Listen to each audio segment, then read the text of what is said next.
Алтын досымыз. Ақсақалымыз негіз. Тамаша.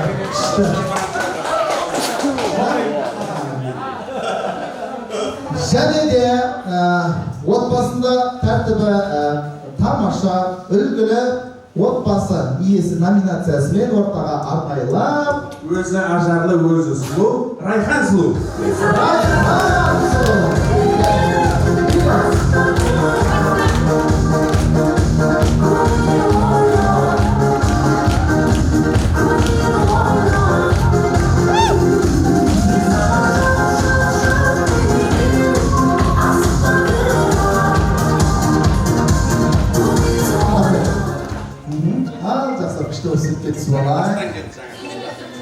Жаңатастан аттерлетпеген иманымыз қуаншықты болсын.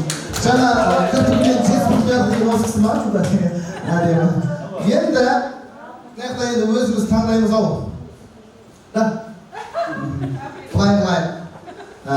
Мектепте сабақты күшті оқып, сол жолмен аяғына дейін барып, бір дәрежеге жеткен табысты сыныптас номинациясымен кімді марапаттаймыз аға? Старостамыз Шолпан Қуандықова. Шолпан Қуандықова. Тамаша. Қошемет көтеріп қойайық.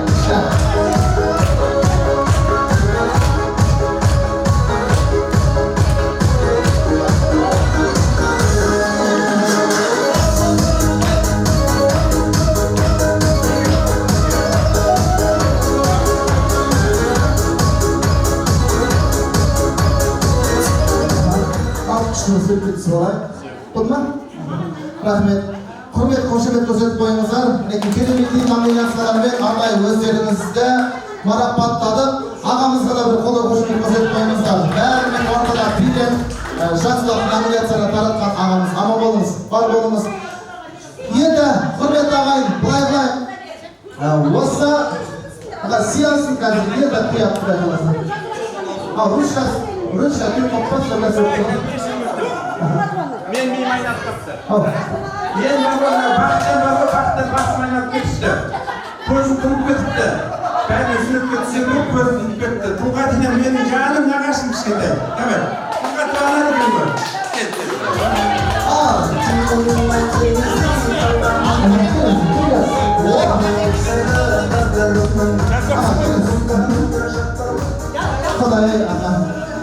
Ағам жаны тұрып мен болмасы кетіп фамилия жазылмай қалды. Аты жазылмай қалды. Ал жақсылап табыстап болса, енді баршамыз құрметті ағайын бір минут ортаға назар салайық.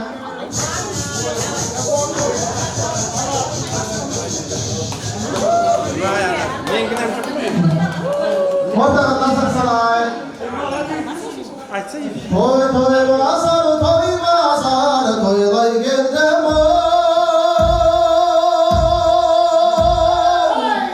алтын сақа қолға алып, ойнай келдім құр болмай.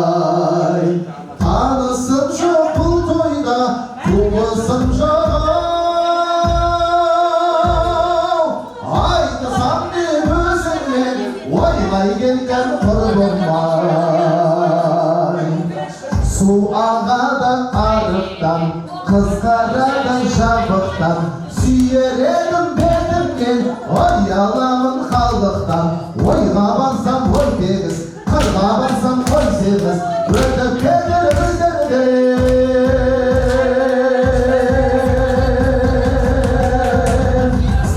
Қызының атсында шапыла құрмайды. Қайдан жастығым сегіз. Тамаша, енді құрметті ағайын, баршамыз ортаға назар салайық. Жаңа қуанышымыздың басында айтып жатырмыз.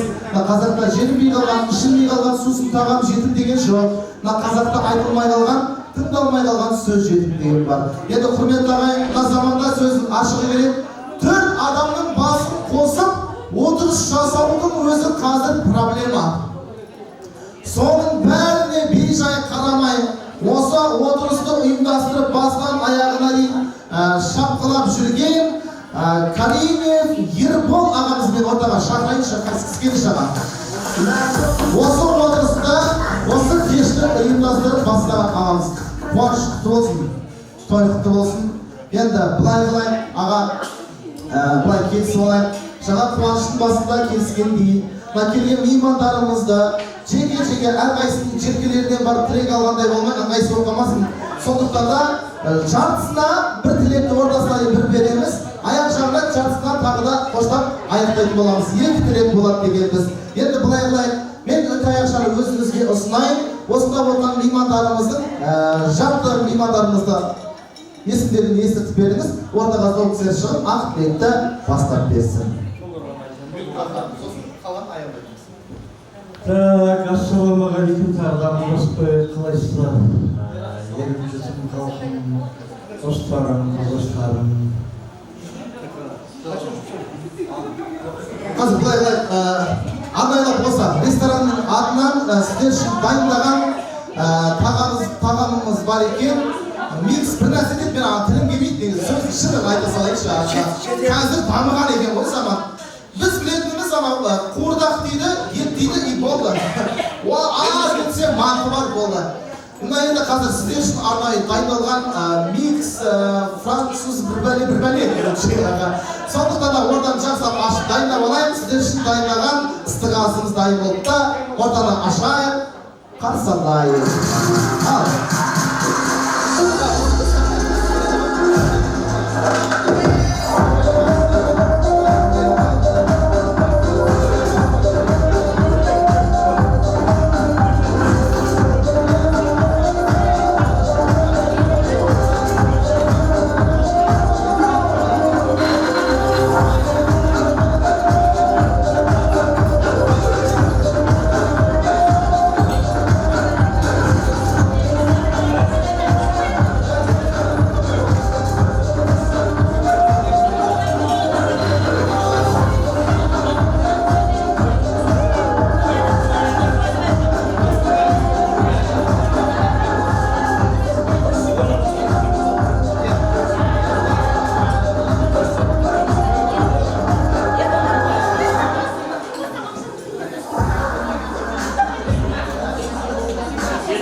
Benim babam ve mamam televizyonda katlı görüyorum.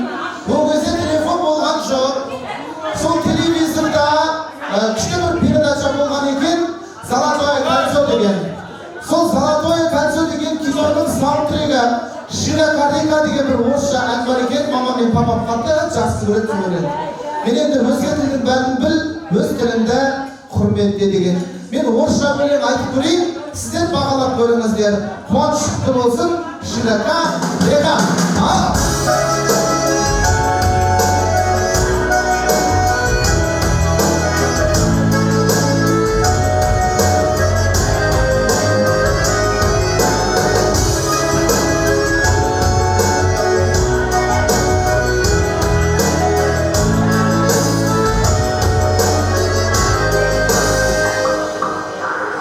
Карика, клуба карика, куда плыть тебе, с тобой бережка, учинские, прячут мысли, полили люди, да вот любезные. Посадку, стоим тебе, кончим ничем ночь, он мне стоит, бьет кафе домой, ищет седока, арбан какой, наши берега.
Sırtdagi ağalarımız barchasini ishga qaray chaqiraylik.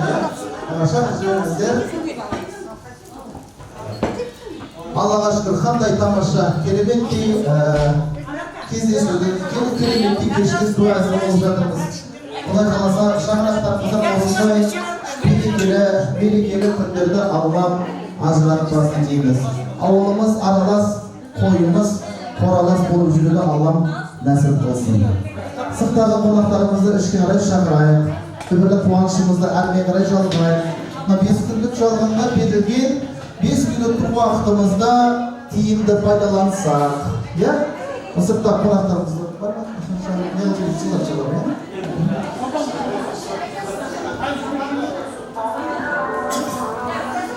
Ne bolsa da Allah'ım әрқайсымыздың шаңырағымызға тек осындай қуанышты күндерде жолықтырсын. Басқан қадамдарымыз нақты, әрбір күндеріміз осындай сәтті болсын.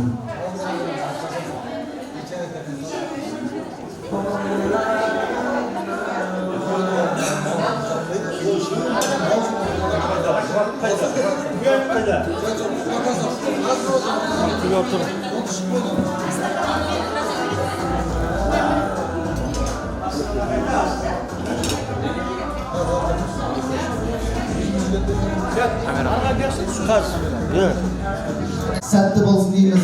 Мен енді Үкаяқшана осындағы Каримиев Ерпол ағамызға ұсыным келіп отыр. Осы кісі келген қонақтарымыздың есімдерін естіртетін болады. Сол кісілер ардайлап асаба алаңына жақсылап билеп келіп, ақ тілек ниеттеріңізді арнап берсеңіздер. Келіңіз аға. Мен енді үлкендер бар, мен ақсақалдар жасып бердім. Әлі қарасақалмыз. Алласы қадірмен достар, құрдастар, біз қазір қашқанда қонақ сыйлаған халықпыз. Бүгін тағы да кешегі күшімізді пайдаланамыз. Астана қаласынан ат шаптап келген достар, құрдастар, сіздерді шақырамыз. Мұрат Жанар, Қаппар, Қапекең, Аманкүл, Жанерке, Астана кім бар? Астана келіңіздер.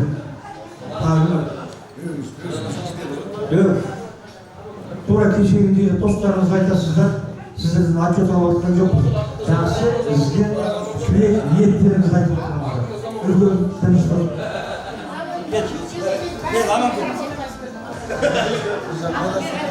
Осы есімі аталған меймандар ортаға билеп келіңіздер. Маясыр, жүресіз өзіңізге.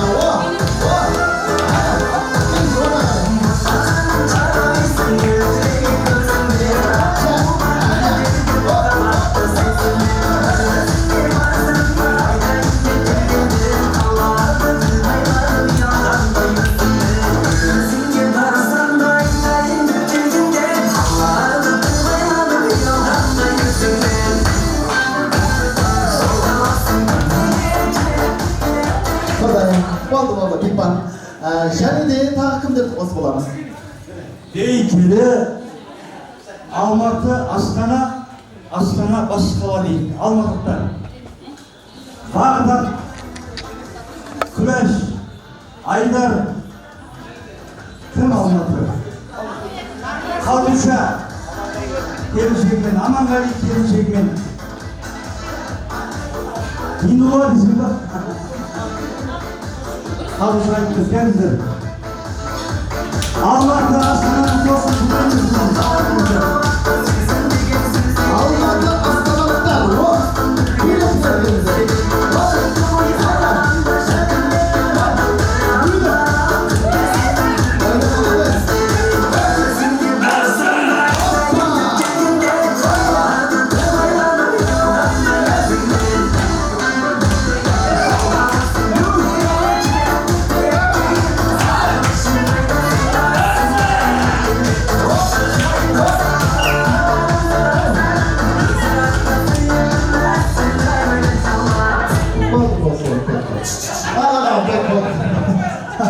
Ағам ашылып кетті.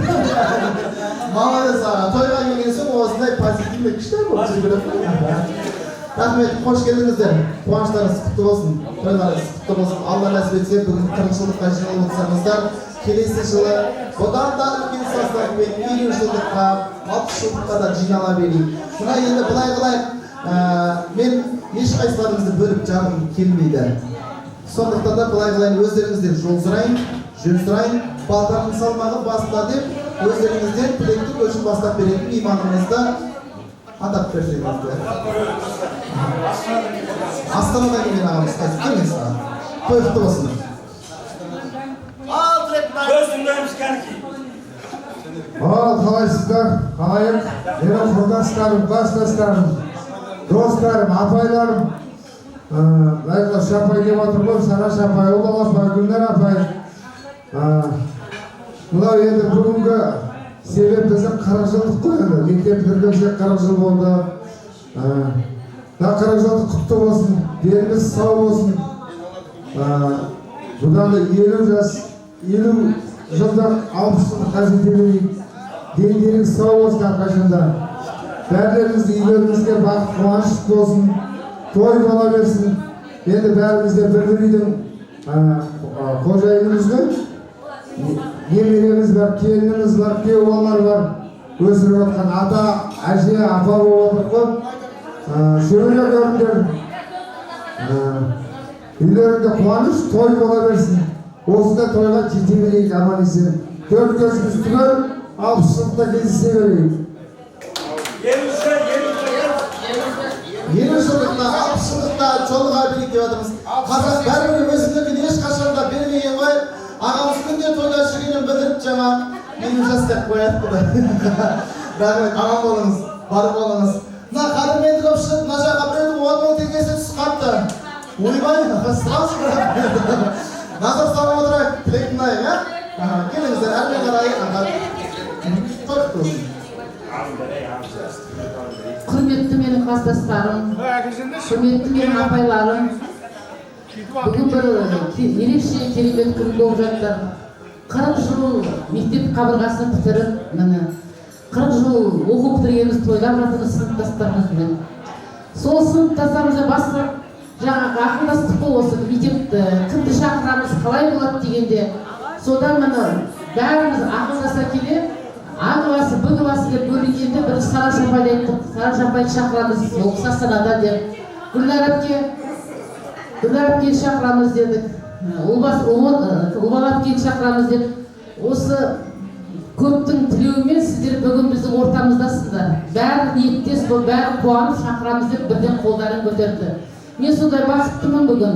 Осыншама достарым ортасында, осындай ұлағатты ұстаздардан біз білім алдық, өсіп, өндік.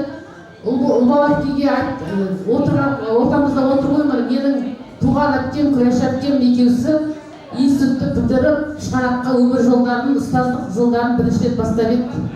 Сол кезде бізге де есімде бар аға, біздің қашықтықшымыз болған ағасында, күреш апайымыз. Енді ол кісі өмірден озып кетті, енді ұлбал әпкені көргенде жаңа көңіл бір толқып қалды. Сіздердің арқаларыңыз осындай шәкірт тәрбиеледіңіздер.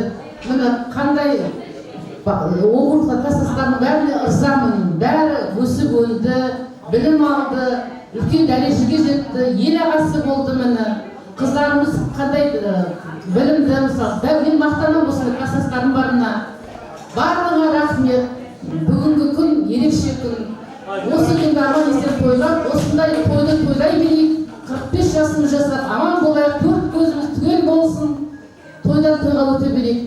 Сосын айтқым келетін, осы жерде ат салысып жатқан, осы кешті ұйымдастырып жатқан кластастарыма өте көп рахмет айтқым келеді. Басын дейін, Ербол, Анар, Қасым, Рафа, осы таразда жүріп, бәрін ұйымдастырып, аттарым аталмай кетсе, Болат кластасын дүрлетіп, үйіне шақырып кеше бізді қалай құрметтеп, қыздар келді деп төріне шығарып жатыр. Барлығына рахмет. Сондай бір өте қуаныштың балалық шаққа қайта оралғандаймын десем де болады. Бір 10 жылға жасап бара жатқан сияқтымын мен. Еліме, Астанама суған жерім шығарат болғанмен, тұрып жатқан жерім Астанаға ертеңгенді айтып жеткізе алмаймын. Көп сөйледі деп айтып өттіңіздер. Біздің мынау отырысымыз, бірімізге деген құрметіміз, балалық қылықтарымыз бағана кішкентай балақша шулап жүрміз осы жерде. Сен әртір, мен бері тұр деп. Сол кезде баяғы мектептегі картина көз алдыма елестеп кетті. Адамның көңілі қартаймайды деген рас екен ғой. Көңіліміз әлі бала, жасымыз 60-ға таяп кеткенсін.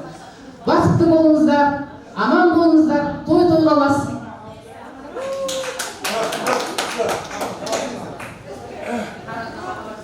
Ассалаумағалейкум, құрметті ұстаздар, кластастарым. Бүгінгі 40 жылдық мерейтойымыз құтты болсын. Мен өзім 1-ші класстан 10-ші классқа дейін бір классында оқыдым. Маған тәрбие берген бір классында оқыдым. Маған 1-ші класста ұстазым Сараш апам, сізге рахмет, маған тәрбие берген. Одан кейін 4-ші класстан бастап Ұлбал апайым отыр осы жерде. Арасында ағасына енді бөліп жармай қалып, Гүлнар әпкеге де рахмет, бізге кішкентайымыздан тәрбие берген. Бізде қазір ата болып жатыр. Аллаға шүкір 13 немерем бар қазір. Барлықтарыңыз осындай жұмысты болсын, немерелер жоқтарға немерелі болсын, балалар, кластастардың балалары, үйленбесін балалары, соған тойында қызықта кездесе білейік. Әрқашан тойда жолғайық. Қуаныштың бәрі.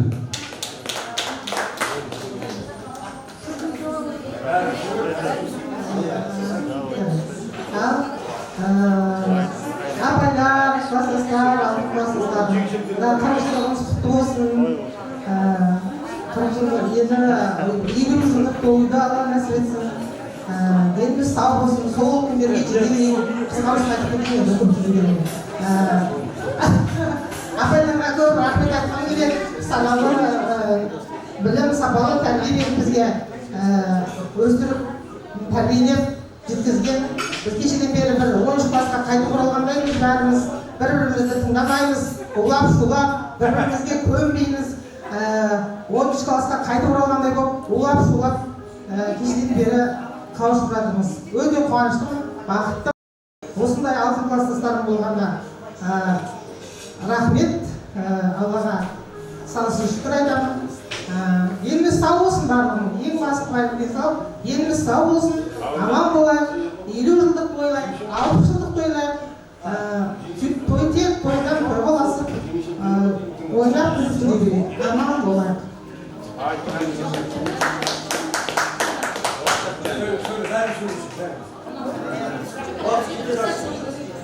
Қымбатты класстастарым, апайларым, сіздерді көргеніме өте қуаныштымын. Не айтайын?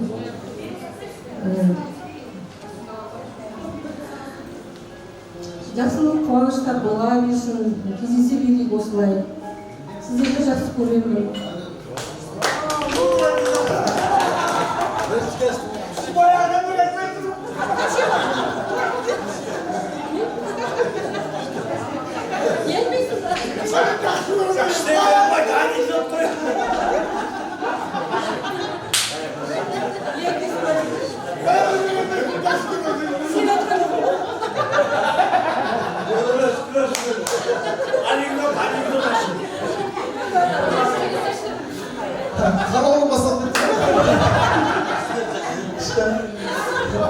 Ağamın makavat hoşluğudur. Rahmet, ağamınızın makavatlarınız bayanlı olsun. Kuançlıkta olsun, gelin efendim.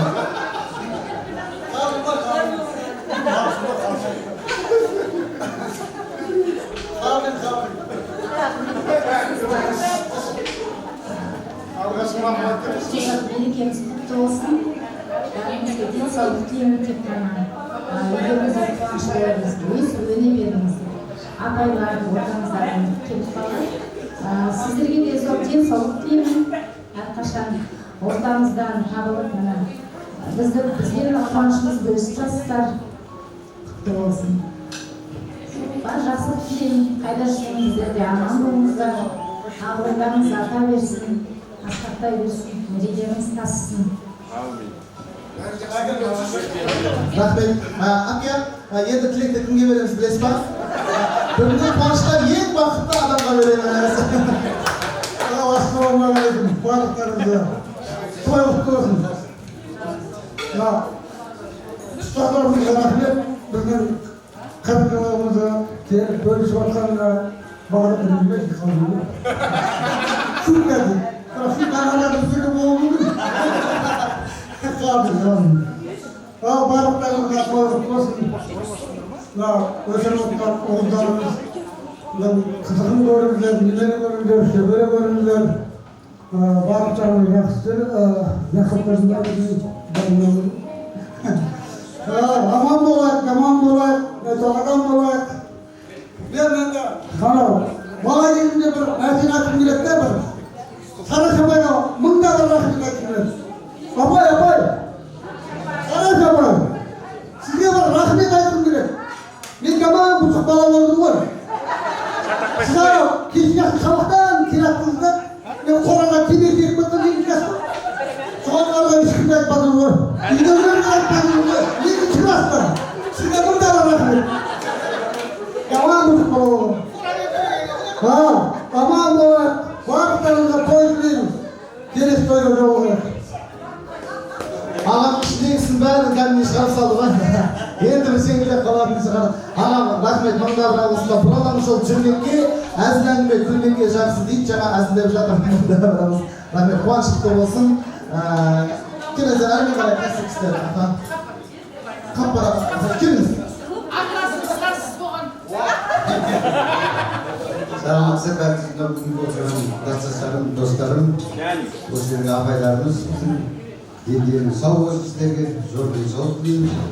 Мынау осындай әрқашанда осында отыра берейік, 50 жылдықтан басымыз осыны тағы біздің өмірде бәрін қаяқтың келмек осында қашықтап келіп тұрайық. Билек деп отырмыз ғой. Амандықта бәрімізге деніміз сау болсын. Рахмет. Rahmet aytardınız sağ olun. Olsa çingimiz çok böyle canmayın ya. Birlikleriniz bravo senin gözünüzün çılgınlarınız dilek olsun. Çingimizin ismi Şolpan Hanım. Anamızın ismi Kaldıbek. Kayıldı olsun, kayıldı. Өмірдің мәні әйелде дейді. Мықтымын десең өзіңді попробуй әйелге барып дәлелде. Сырыңды содан ашасың, шөліңді содан басасың, әлемнің күші әйелде, шолпан жеген мәңгі жасасын дейміз. Әр мықты еркектің артында мықты әйел тұрады. Әр мықты еркектің артында мықты әйел тұрады дейді. Цезарьдің артында Клеопатра, Наполеонның артында Жозефина, Қалдыбек ағамыздың артында Шолпан Фина деп қойшы. Қош келдіңіз. Қуаныштың төрінен орын алдыңыз, енді ақ тілек ниет болсын. Ал құрметті апайлар, құрдастар, бүгінгі қамсызды бас қосу тойғанымыз құтты болсын. Әрбір отбасына мықты денсаулық, өсіп жатқан ұл қыздарыңыздың қызығын көріңіздер. Аяулы әже, ардақты ата болыңыздар. Алла қаласа немере тексерісін жаман нәсіп етсін. Бағана бері айтып отырған жақсы тілектер. Елу жылдықта алпыстықта бас қосайық деп, Алла Тағала сол тілектің бәрін қабыл етсін. Ой, рахмет, айтқан деген сау болсын. Ешкім қалып кеткен жоқ па? Бәріміз сөйледік қой, ә? Айдар аға, келіңізші. Сізге енді білмеймін, бағана билеп күшті елді таң алдыңыз. Енді тілек айтып таң алдыңыз. Келіңіз. Ал 69-ның жігіттері, қыздары, мына бірінші сіздердің ұстаздарыңыз, адамзаттың ұстазы деді, мына мұғалімдерімізді. Сіздерді бірінші құрметпенен рахмет айтамын енді өзімде. Күләштей қыздарды тәрбиелеп бергенімізге, менің ұрпағымның анасы, Адамжар, алтындай келіншегіміз деп қояйын. Бәрімізді аман болыңыздар, бәрімізді керемет жарқырап тұрсыздар бүгінгі күндерімізге. Құттықтаймын, 40 жылдарыңыз, құтты болсын мейрамдарыңыз. Бұндай көрген де бар, көрмеген де бар, жеткен де бар, жетпеген де бар. Бізде де өткен күндерде болды. Сіздер біздің қатарларымызға қарағанда кішкене жастау көрінесіздер. Ғазиздар бар өзім. Жамандап тұрған жоқ. Біздің 68-дер кішкене сәл кәлдеу деп айтсам балаларым көкірімізде бір жылдық ғазиздар бар екен. Оны сондықтан өз жарық әндеріңіздер 60-70 кезінде жаңа айтпақшы таяқпен келмей билеп келіңіздер. Бәріңізге денсаулық тілеймін. Денсаулықтарыңыздар болсын, семьяларыңызда бақытты болыңыздар. Ал бәйтеректей жайқалы жеріңіздер, бәріңізге тамырыңыздарыңыз тереңге жайып, өз өркендей беріңіздер. Рахмет. Аға, сіз сонда 68 болдыңыз ғой, иә? Енді солай тамаша. Енді аға бір қадам жасап қойыңызшы. Аға, сіз келіңіз. Құдай қаласа, бір жылдан кейін осы кісі сияқтысыз. Аға келесіз. Ничего страшного. Бәріміздің уайымыз бір мерге турасыз. Онда 2 ай. Рахмет. Башарет қойыңыздар. Әлінде барыңыз. Аман болыңыздар, бар болыңыздар. Айтқан тілектеріңіздің барлығы қабыл болсын дейміз. Енді осы тілек айтқан меймандарымыз есіртке бір сөтке түсіп алайық. Жақын тұрыңыздар. Ұйымдастырып жатқан ағамызды ортаға алайық. Келіңіз, Ербол ағам. Ортадан табылыңыз. Күшті болып қалған естеріңізді сөйлейміз. Мектеп жегіндей аға бір қырмен тұрып, мен көп шығады. Қарап жүре салайық. И камераға қараймыз. Кеттік. 1, 2, 3, 4, 5, 6, 7, 8, 9, 10 сурет қатарынан түсті. Тамаша. Енді бұлай қалай, бидің өлкесі әлі алда. Жақсылап мақтастырған төрінде жайғасайық. Қуанышымызды жалғайық аға. Алда әлі қызықты ойындарымыз бар.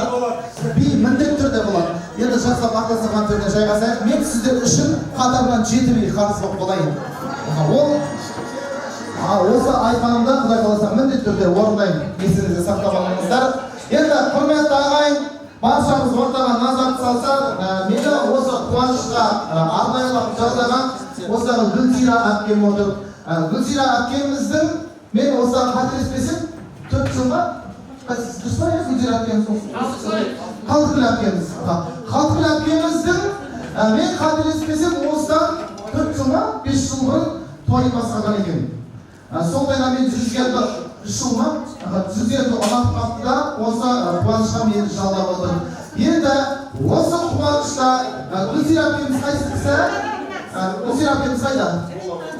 Гүлсира әпкеміздің қызы келіп отыр екен. Арнайы менің мамамның осындағы барша класстастары бар. Сол класстастардың құрметіне күшті ән дайындап келген екен. Иә? Дұрыс қой? Мен арнайлап Амина қыздарымызды ортаға шақырайын. Сіздер үшін кереметтей ән шашуы тартуы етсін. Енді өзге елдің баласы ғой деген сияқты болып қалмасын. Өздеріне тепкендер болмайық, бір қошеметтеп қолды көрсетіп қояйық. Ортаға шығып өлім көрсетіп болмайды. Қуанышты болсын, құттықтаймын болсын.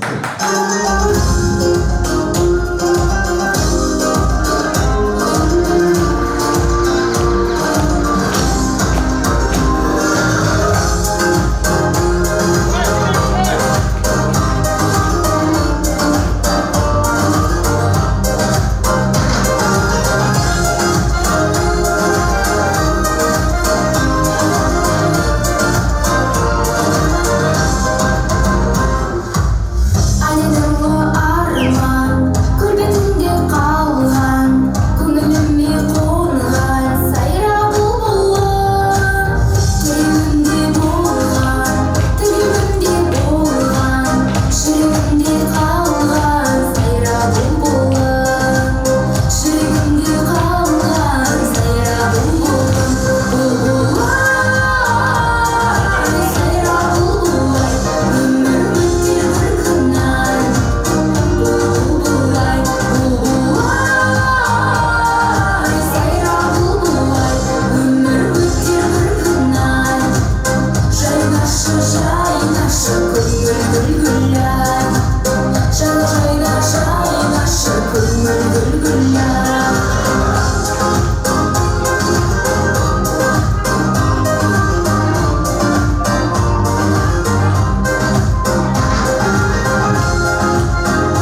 Ал енді былай қылайық, күйші тобын қалдырайық, қалғанын жайғасайық.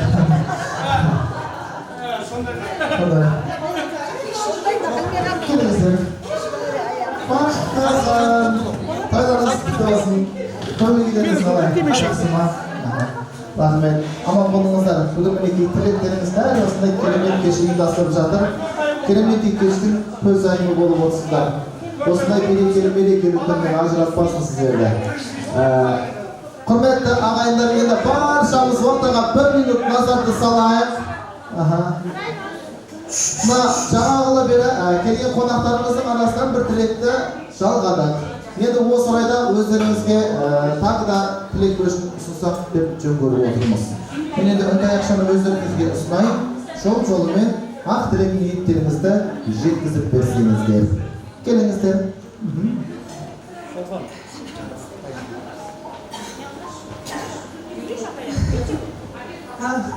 Мынау 40 жылдыққа жиналып отырған көпшілік кеш жарық бәріне той құтты болсын, тойларың тойласа берсін.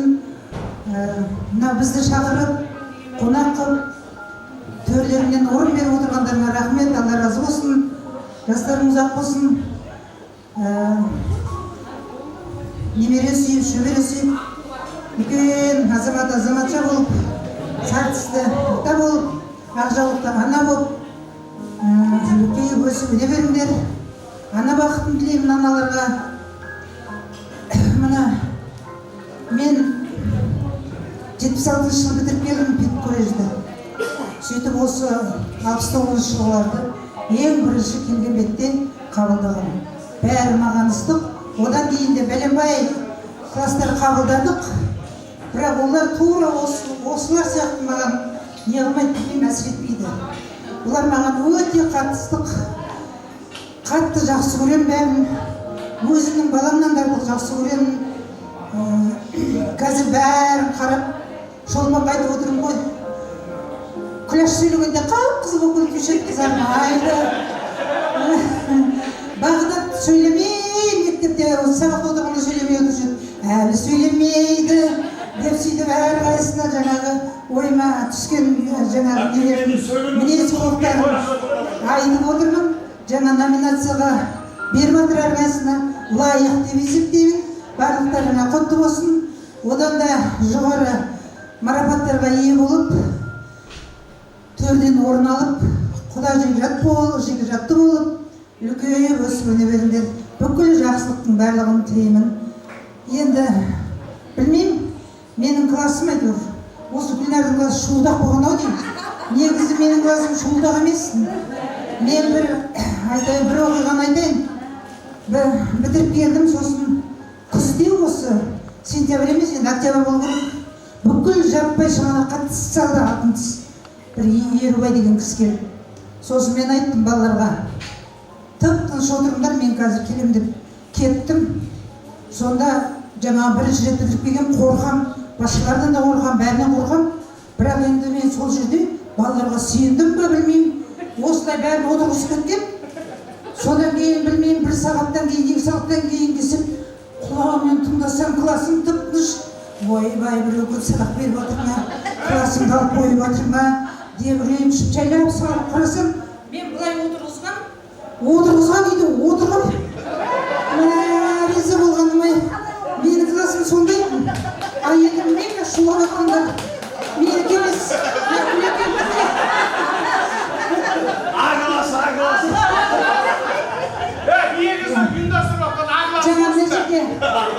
Мына жерде жаңа қаз қатар тұр ғой, бәріне риза отырмын. Барлығы жақсы оқыған. Аманғали деген өте керемет оқыған.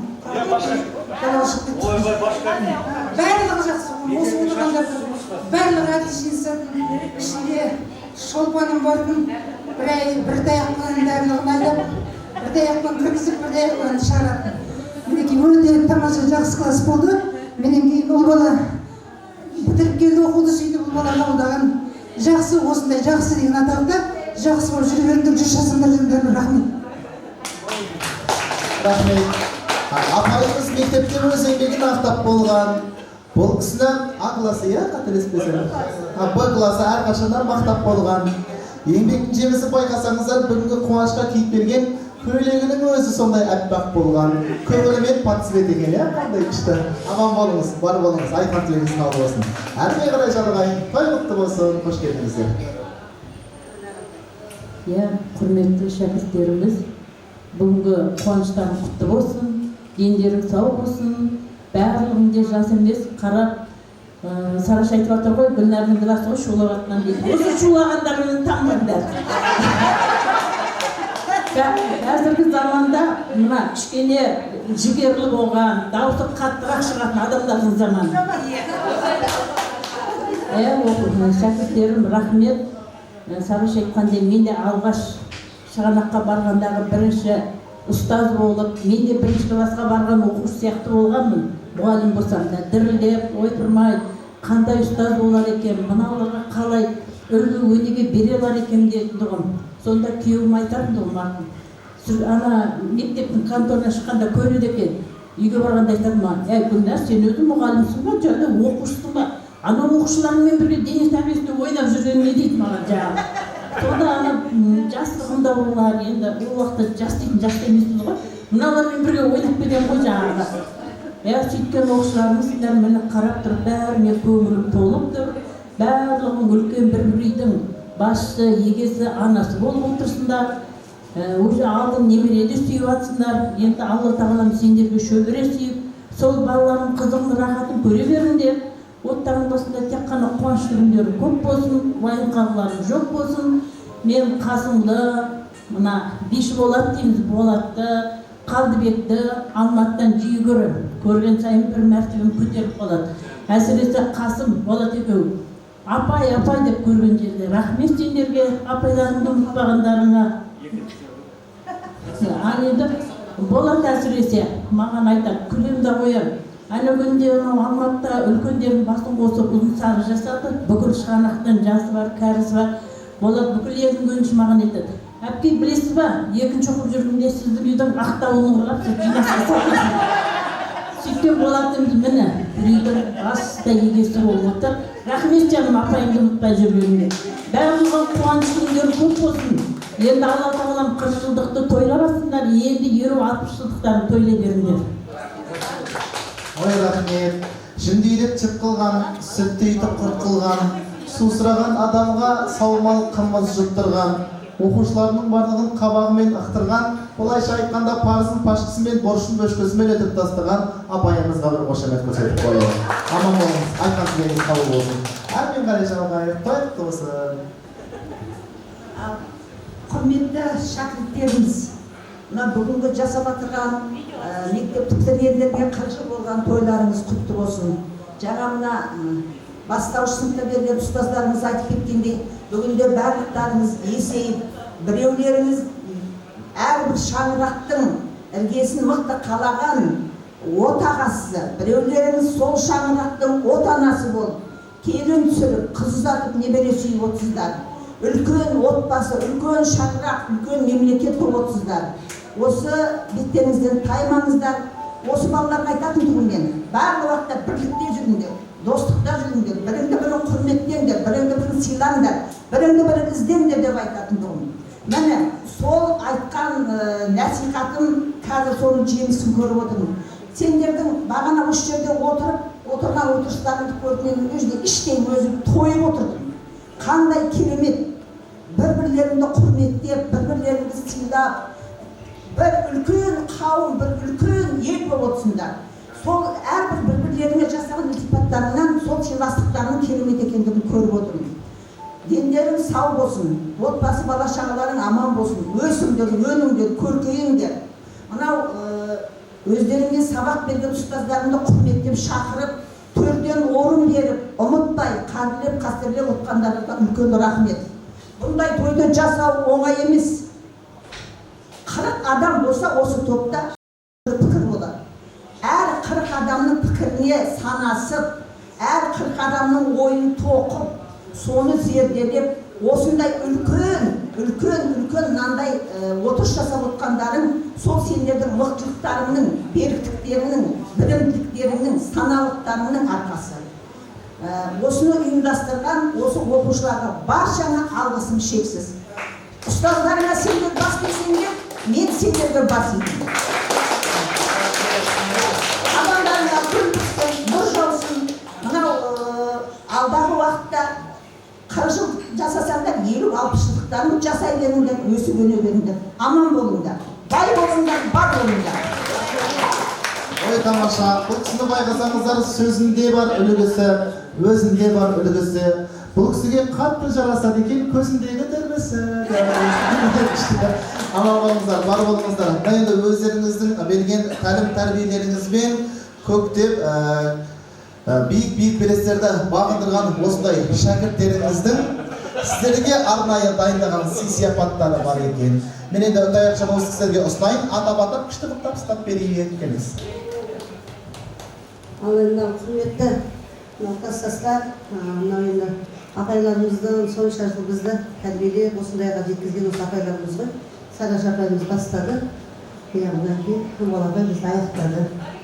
Осы кісілерден алған өнегелеріміз, қазір бұл кісілер қалай қуанып жатса, біз бұл кісілерге де сондай қуанып жатырмыз. Енді біздің мынау кішкене шағын тойымызда сіздерге орамал жол болмайды, тол болады дейді. Мынау аз ғана сыйлығымызды қабыл алыңыздар шәкірттеріңізге. Сараш апай бастауыштан бастап әліппемізді оқытып, қаламды қолға ұстатқан Сараш апай сізге сыйлығымыз.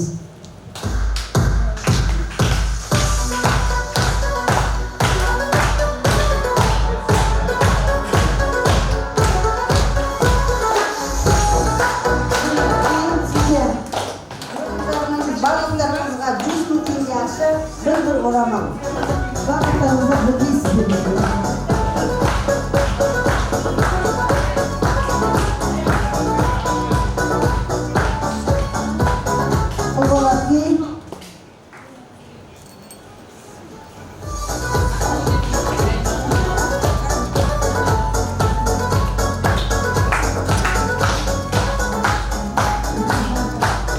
Рахмет сіздерге де, көп рахмет. Рахмет, мінеки шәкірттеріңіз орамал тон болмайды дегенмен де жол болады деп арнайы сіздерге дайындаған сый-сияпаттарды табыстады. Және де сіздерге ақшалай сыйлық, ішінде 2 семіз бұқа, 1 түйе, 2 аграшка деді. Ал енді осындағы бір топ келіндер қауымынан арнайы сіздерге дайындаған сый-сияпаттары бар екен. Келіңіздер. Келіңдеріңіз.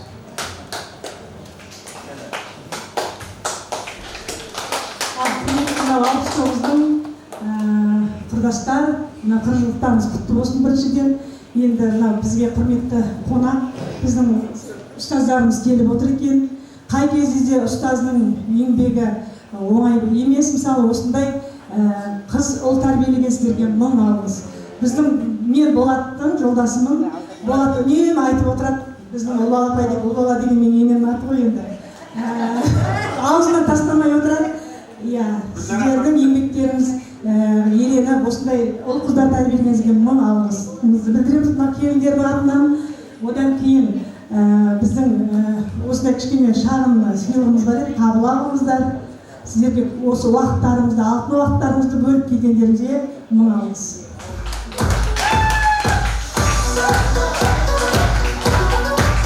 Тамаша. Арнайы сіздерге деген жабулар, орамалдар қандай керемет.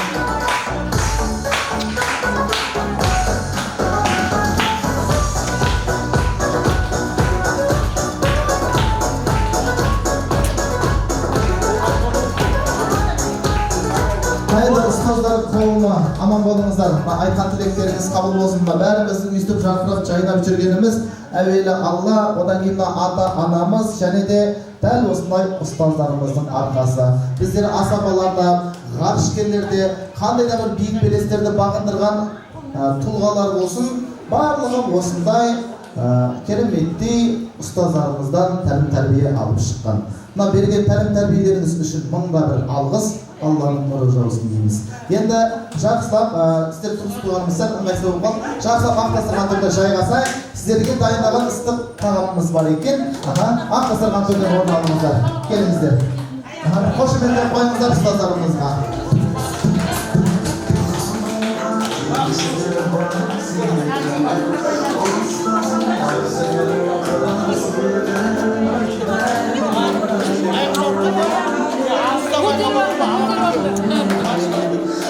Ustazlarımızı arkasından törüne sohbetleştiririz.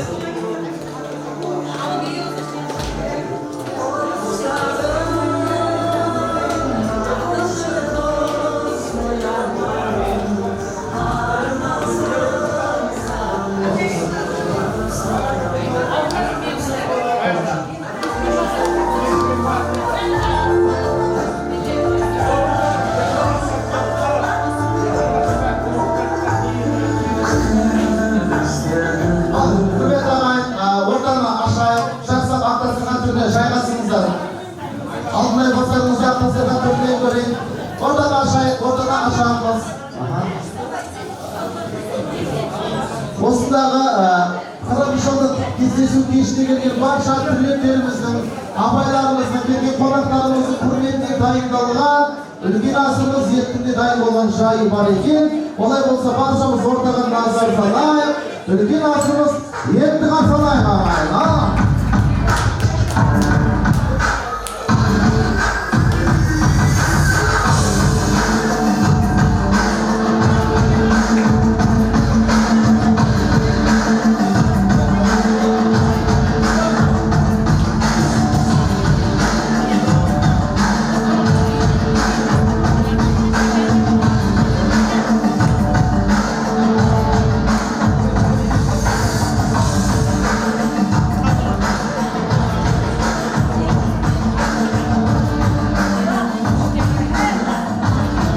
Құрметті ағайын, біз қазақ білесіздер, асхабада бөлек, басқабада бөлек, жастарға батаны бөлек бергенбіз, үлкен асымыз келіп жетті, үлкен асымыз ғана ер азаматтардан болса, бір алақан жайып бетсипа болса. Кімдер аламыз? Қасым аламыз.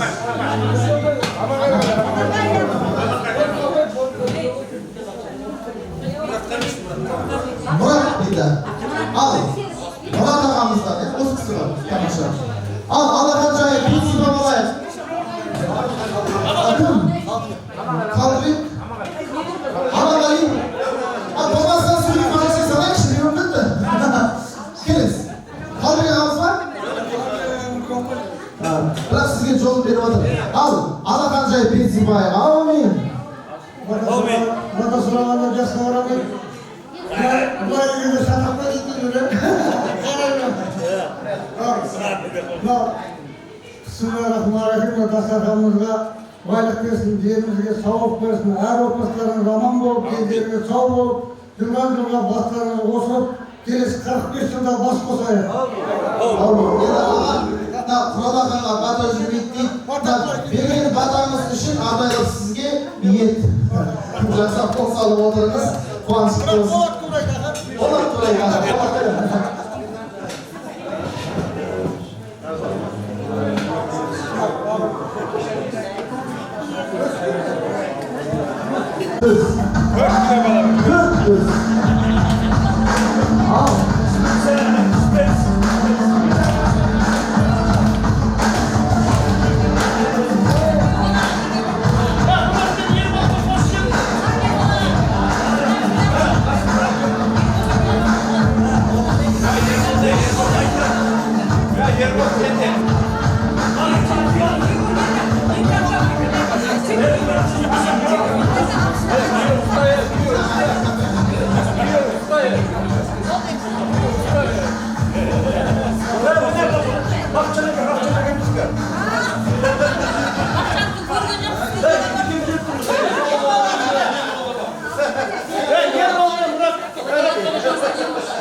aktive versek artık ettiğini çıkarıyor. Rahmet, mındalarımız hoşuna koyayım. Hadi lan. Asansması olsa asansı verek. Oyun sırıtmaya, kayılmasına başlamış olsanız, 40 kişi aktivine aksansın en salamı, sol size verin priz bulalım. Öncelikle. Kilisi en maestra içine.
Yapmadınız.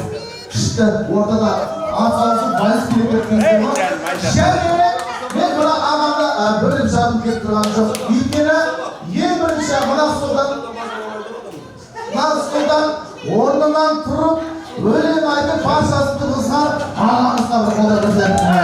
İşte malası süper. İyi kelesi bizge kanday erkek.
Bunda bir algıs işte öyle aytıp amayımız orman tıkıp sana arsaktan bayram kaldım.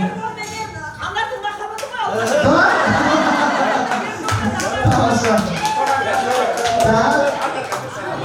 Енді құрметті ағайын, мен былай айтайыншы, жаңа сіздер үшін ортада ән шырқаған, осындағы апайымыз қайда жаңағы әпкем? Әпкеміздің есімі? Гүлзира әпкеміз. Гүлзира әпкеміздің қызы баршаларыңызға ардайлап ән шырқап берген болатын. Мен енді ардайлап менің атымнан тапсырып берейін, жауап берейін. Мұнда бір алғыс күшті. Және бізге келесі ән жіберді.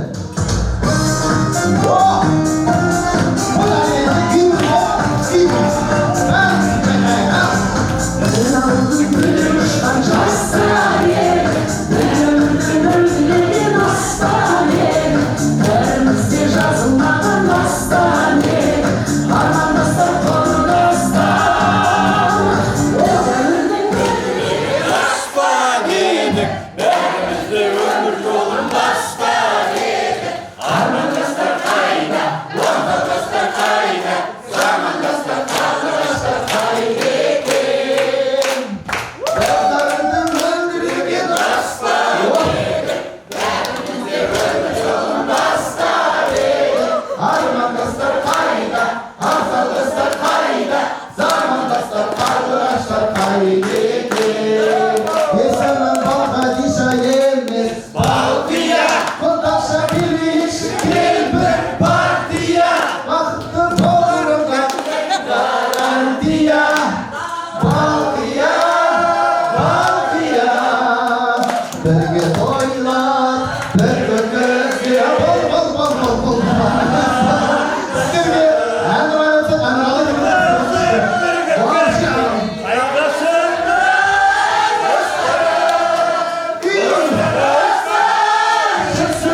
президент мен ағама тапсырсам көпсеміз шығарсыздар, иә?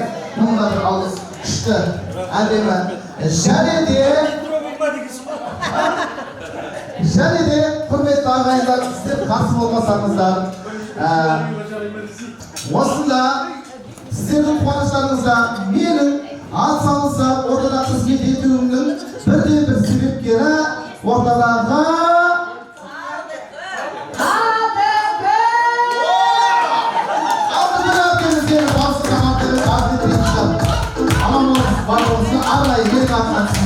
аман болыңыздар. Күшті, тамаша. Негіз бар ғой, мен қаншама той басқарып жүрмін. 20 жылдықтар болады, 30 жылдықтар болады, қаншама 40 жылдықтар басқарып отырмын. Бірақ бұна сіздер сияқты активный класс мен бірінші рет көріп тұрмын. Молодцы. Өздеріңіз үшін бір қошемет көрсетіп қояйын, ә? Бармаңыздар. Тамаша. Енді мен былай қарайын, алдарыңызға ас қойған болатын. Астан дәмден алып болса, әрмен қарай тілектің бірші тағыда жалға болайық. Мен ортаға Ерболаға келіңізші. Осы қуанышты ұйымдастырып, әйтеуір басын аяғынан шапқылап жүрген ағамыз жаңа бір топ тілек қағылған болатынбыз. Енді әрмен қарай тағы да келген меймандарымыздың есімдерін естіртіп беріңіз, сол кісілердің ниеттерін тыңдасақ. Ал, аса қадірменді достар, құрдастар, келесі тостың кезегіне бізде Шымқалаға береміз. Шымқала. Шолпан күйеуімен кім бар? Атгүл. Кім еді тағы? Шымқаланың деген абызында? Шымқала шықсалашы. Жаңатас. Жаңатас шымдар. И Қаратау. Үш қаладан деген қонақтар сіздер шымдар. Аттарыңыз атырмайын десіздер ғой. Ұмытып қалдым өз. Аттарыңыз десіздер. Билет шығамыз, билет! Бұрынғы билет қана!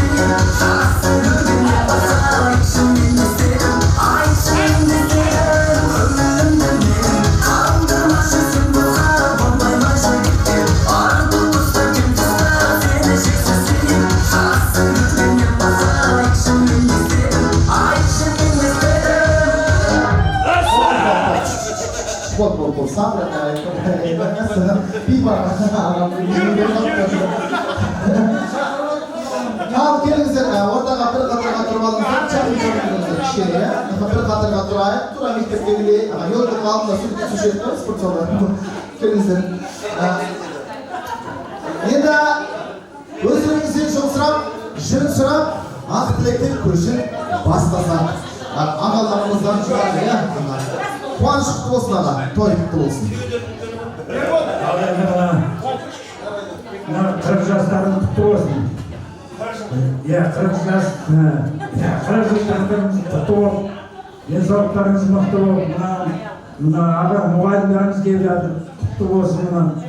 Ал енді мына 40 жыл мына немере сүйіп жатсыңыздар, қуаныштан қуанышқа жете беріңіздер. Тағы бір екеуін тойлаңыздар. Той қоласа берсін. Сосын алып қойын. Келіңіздер, Бақытжан аға. Ассалаумағалейкум, қайырлы кеш. Бүгінгі кешке жиналған ұстаздар, 40 жыл бітірген түлектер, теңіз, ал бүгін жақсы кеш болып отыр, отырыс болып жатыр. Балалар шаққа қайта оралып, соны еске түсіріп, отырыстар күштіріп жатыр. Бұл жерде енді біраз болды, осы жерде қыздар жігіттермен араласқанымызға. Енді бүгін бұрын көрмеген кластастарымды Астанадан, Алматыдан келіп отырғанын көріп, бұны қауышып отырып, құнанбайдан таныс боламыз.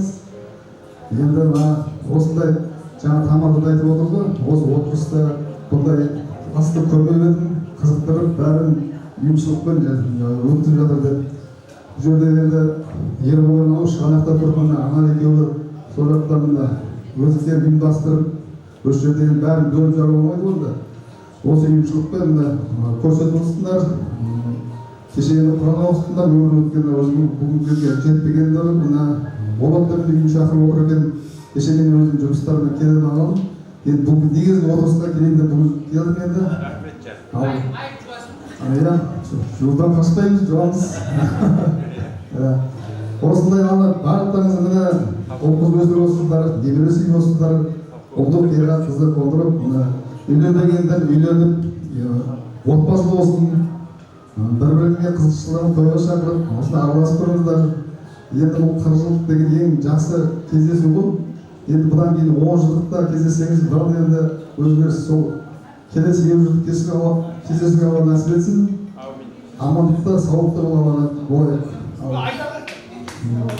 Енді көп сөйлей бермейік, ары қарай жалғастырып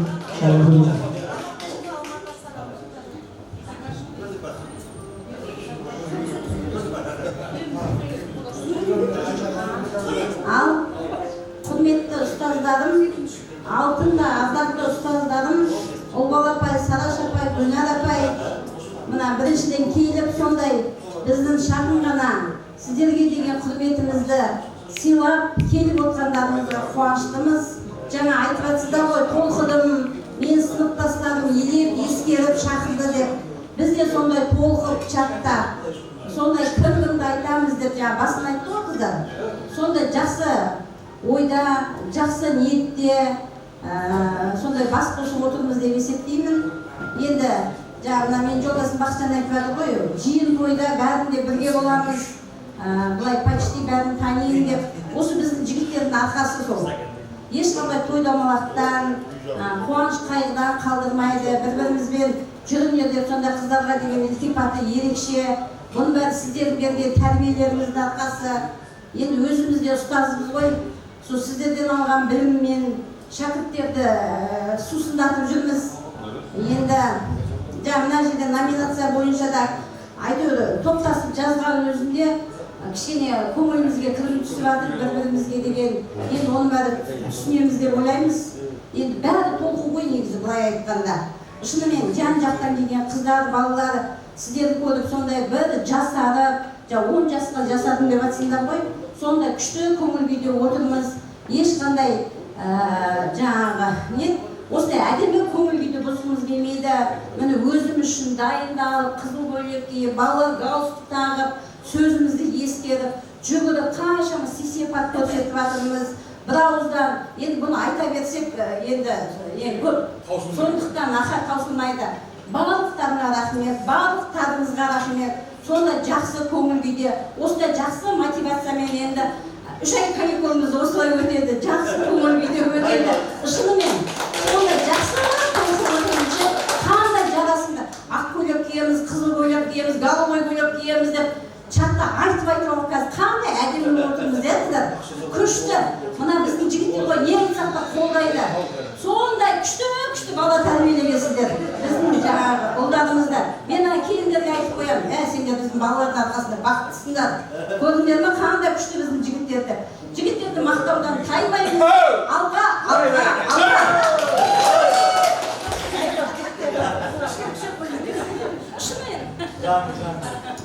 Құрметті ұстаздар, кластастарым, сіздерді көргенде өте қатты қуаныштымын. Мен енді бір жыл ғана оқыдым ғой енді. Сонда да ыстықсыңдар. Бәріңізге денсаулық тілеймін, отбасыларыңызға денсаулық тілеймін. Бірінші байлық денсаулық дейді ғой, барлықтарыңызға денсаулық тілеймін. Енді осы 50 жылдықта, 60 жылдықта кездесе берейік. Енді ары қарай сөйлеп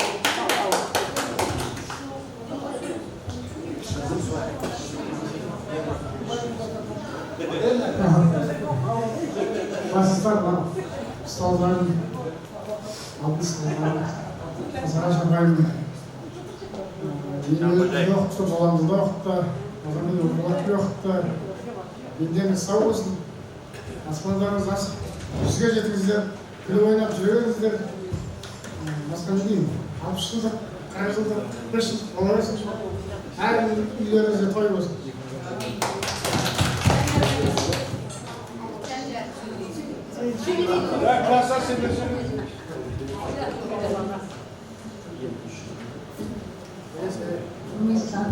Бәріміз құтты болсын. Осындай жақсылықта бас қоса берейік. Сен алып сөйлей алмай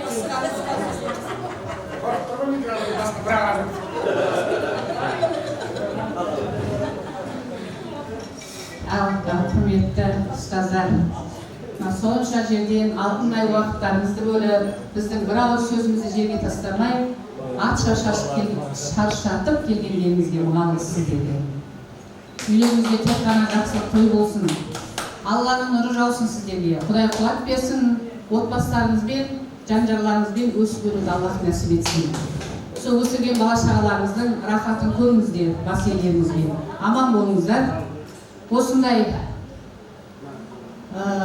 шәкірттер тәрбиелеп, сіздерді құрметтеп, еске алатындай осындай ұлды қызды тәрбиелегендеріңізге сіздерге мың алғыс. Осының барлығы денсаулықтың арқасы, осының бәрі көптің тілеуі сіздердің өстіп, Асқар Таудай ата болып, ардақты ақша самайлы ана болып жүргендеріңіз көптің тілеуі деп ойлаймын өзім. Ал құрметті, аяулы, ардақты менің класстастарым, бүгінгі ұлан асыр жасап жатқан ұлы тойларыңыз құтты болсын. Сау бол жаным.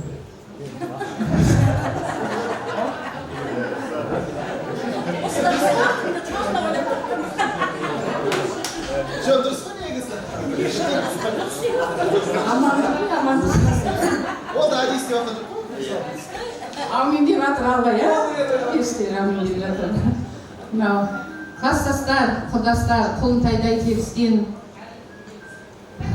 жан достарым, осындай жұптарымды жазбай, бір ауыз сөзге артық қойшы деген сөз айтылды, бірақ қойшы деген сөзге қарамай, барлықтарын бас қосып отқандарыңа алғыс деймін. Мына өмірден өткен жандарға Құран бағыштап жатсыздар, бағыштап жатырмыз. Сол кісілерге тие берсін, аруақтар қорғап, қолдап жүрсін барлығымызды. Әрімізге денсаулық тілеймін. Осының барлығы денсаулықтың арқасы. Өсіңіздер, өніңіздер. Барлықтарыңыз той көріңіздер. Сөйлеме деп тамағында жоғалап жатырмыз. Болған жоқ, айтатын әңгіме көп негізі азарға шейін. Мына ер азаматтарға рахмет. Менің алтындай сонау өз айтады колхозда тұрам мен деп. Колхозда тұрса да жаңағы бір ауылдың түлеп ұшқан жастар едік дегенде, сол түлеп ұшқан жастардың ауылында бір өзі қалып, бір қауым елдің тірлігін атқарып отқан менің Ербол нағашым менен Анар жеңгеме мың алғыс деймін. Алланың нұры жаусын сіздерге, бала-шағаларға рахатын көріңдер, өсіңдер, өніңдер.